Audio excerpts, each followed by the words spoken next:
యేసు రక్తమే జయం పరిచర్య ప్రైజ్ ద లార్డ్. మార్చి 24వ తేదీ 2025. ఈరోజు దేవుని వాక్యము. వారు ఎవరునూ లక్ష్య పెట్టని సియోననియు వెలివేయబడినదనియు నీకు పేరు పెట్టుచున్నారు.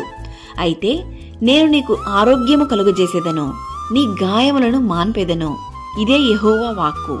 యిర్మీయా గ్రంథము 30వ అధ్యాయం 17వ వాక్యము.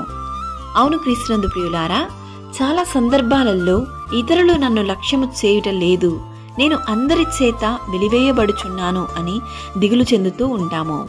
నా అన్నవారే నన్ను లక్ష్యము చేయుట లేదా, నా స్థితిగతులను బట్టి నన్ను తృణీకరిస్తున్నారు అని కృంగిన నిన్ను ఆ ప్రభువు ఒక్క మాటలో ఆదరిస్తున్నాడు.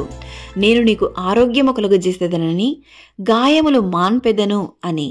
అందుకే 2000 సంవత్సరాల క్రితం క్రీస్తు నశించిన దానిని వెదకి రక్షించుటకు, గాయములను మాన్పుటకు, కృంగిన వారిని లేవనెత్తుటకు, రోగులను స్వస్థపరచుటకు, పాప బంధకాలలో ఉన్న వారిని విడిపించుటకు శరీరధారిగా ఈ లోకానికి వచ్చెను. ఈరోజు ఈ వాక్యం వింటున్న ప్రియ సహోదరి సహోదరులారా, నీ పరిస్థితి ఏదైనా సరే క్రీస్తును శరణు కోరిన ఎడల ఆయన నిన్ను చేయి విడువడు.